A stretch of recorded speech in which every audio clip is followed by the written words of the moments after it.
Hey everybody, welcome to etrailer.com. I'm Bobby, and today we're taking a look at the CURT Premium 4-bike rack carrier on our 2020 Mitsubishi Outlander Sport. Now right away, if you're a family-oriented biker, this is going to be a great option for you.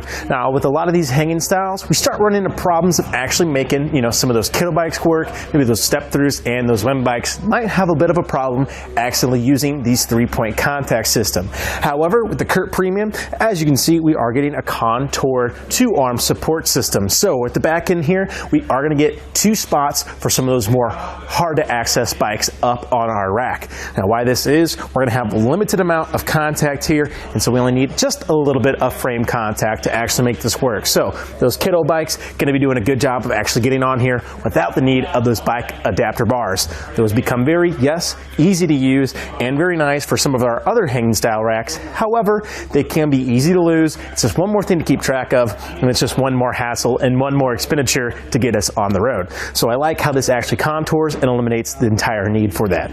Another thing I like about this too, on the end we do have reflectors. As you can see, a lot of times the bike racks do end up being all black, which is nice for style. However, can be starting to get hard to letting people know where our rack is when we're on the road. So this way we can go ahead and alert those drivers behind us. Maybe we've had a long day with the family, out at the trailhead. We make sure those people behind us know where we are, and this is going to let them know where we are and making them pay attention so they don't end up hurting our bikes or our bike rack.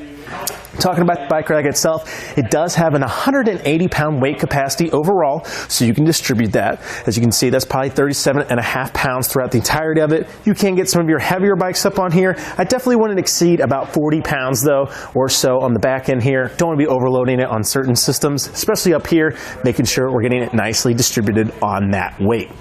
As you can see too, that dual arm system doing a good job. We're not going to have any play on the left and right since we are getting those 3 points of contact. Talking about the cradles themselves here, you can see that we have a pretty cool system. All we have are these little rubber strips to actually hold our frame in. As you can see, they are over these knobs to hold in like so. And the thing that I like about these knobs, they're actually a hard plastic. Sometimes you start seeing these made of plastic. Those edges can bend. They stop being such a good contact point. However, with the hard rubber here, the hard plastic I should say, I don't think we're going to have any issue with deterioration and wear on those guys over the years.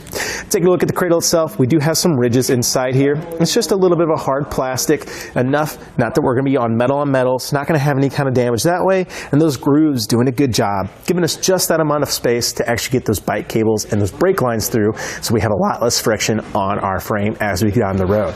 Now these rubber strips are going to hold up pretty well, pretty durable and thick. They are black, so I wouldn't keep them out in the sun too long. If we have this on the back of the rack, it might be good to pull them off. However, when we're at the trailhead, we know they are going to be nice and durable for us. Going to hold up well to the weather as well. I don't see dry rot being a huge issue unless we start scratching it over time. So just to be on the lookout for that. But you can see extremely easy to get that over the frame, hook down on those knobs, and making sure we're nice and secure.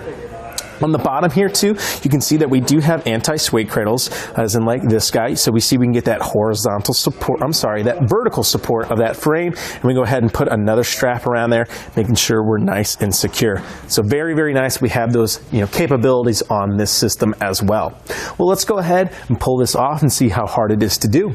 On the front here, as we mentioned, we just have these knobs. So we want to pull that rubber strip like so, get it out of the way. Complete that same action on our other side, like so, and on our anti-sway cradle.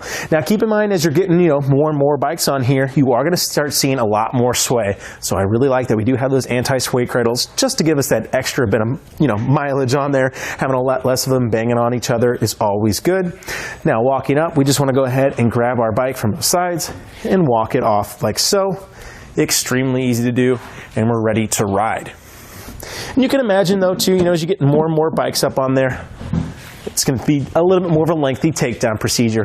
However, as you saw, those cradles quite easily out of the way, not going to be too much trouble at all when we get them going.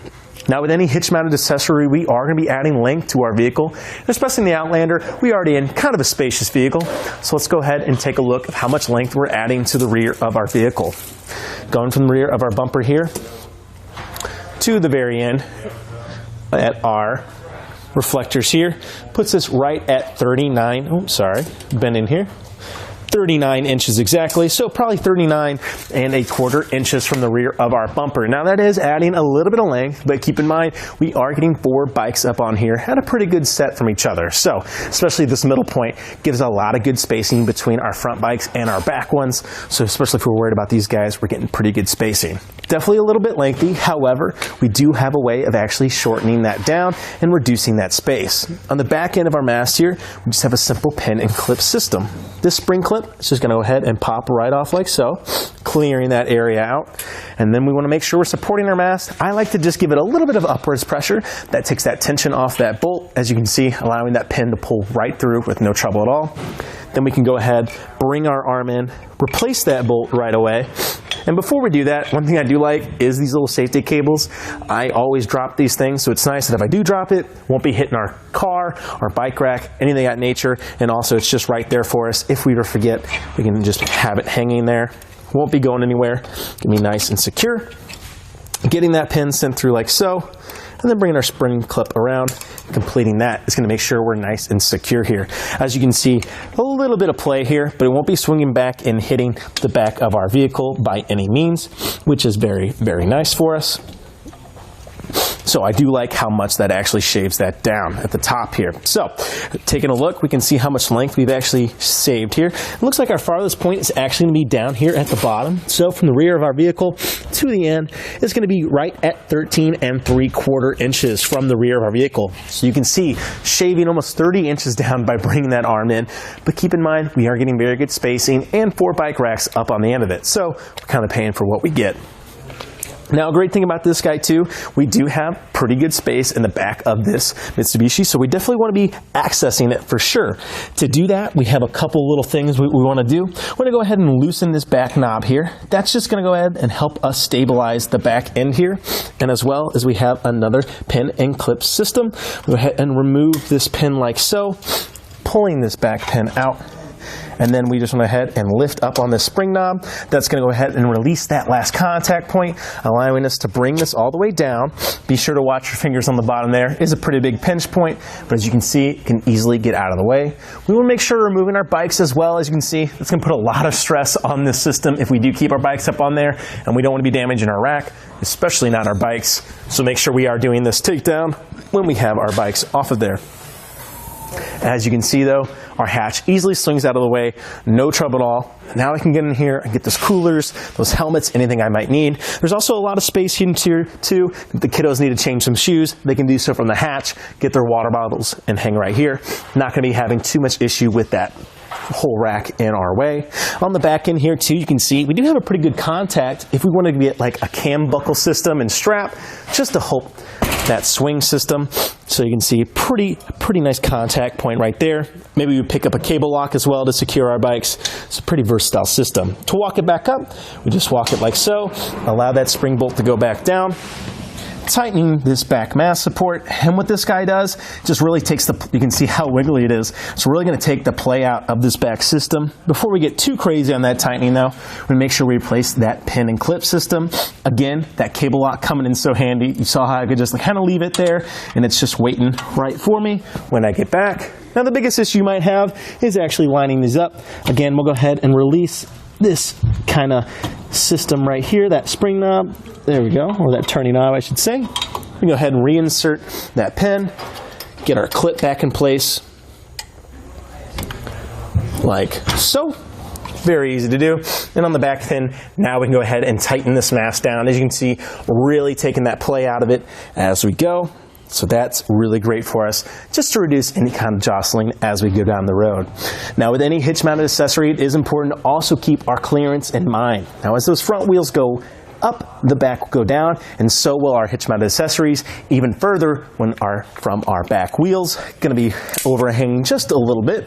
So on the bottom here we can see that we are at 11½ inches of clearance. So don't think it's going to be anything too crazy, but keep in mind, if you have a very steep driveway, doing some off-roading, it could definitely be a little bit of a hazard to you. So just keep in the back of mind that we're not getting too crazy.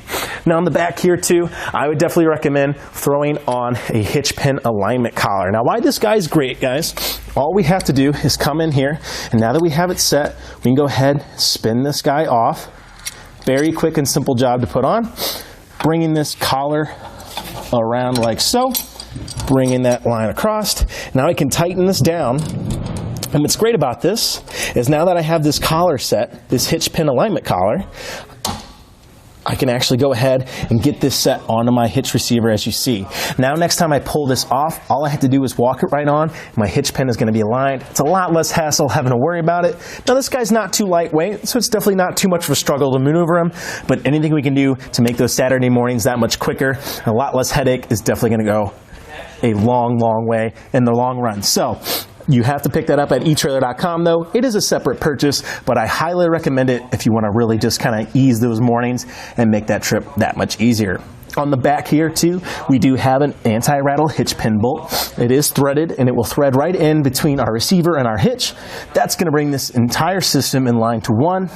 As you can see, I'll give it a few shakes. That's shaking that entire vehicle. So that means it's all in one system. That's going to make for a nice smooth ride for ourselves, our bike rack, and our bike. So anything we can do to reduce that jiggle is really going to go a long way of preventing any kind of damage and make for a nice smooth ride, as we mentioned. So very, very simple system there at the bottom, but very, very useful. Again, I think this is really going to be a very family-oriented bike rack.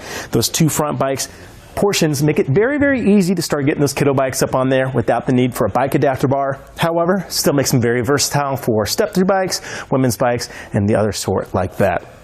I mean, it's going to hold up pretty well for you guys too. It is all black. It's got a nice powder coat finish. And it's not going to be too crazy to take on and off on those mornings. So I think it's going to work out pretty well for us. Well, I think that about does it for our look at the CURT Premium 4-bike carrier on our 2020 Mitsubishi Outlander Sport. I'm Bobby. Thank you for watching. Here it is on our test course. We'll start by going through the slalom. This is going to show us the side-to-side action, which simulates turning corners or evasive maneuvers. Next, we're at the alternating speed bumps, which we'll see the twisting action. This will simulate hitting a curb or pothole or driving over uneven pavement.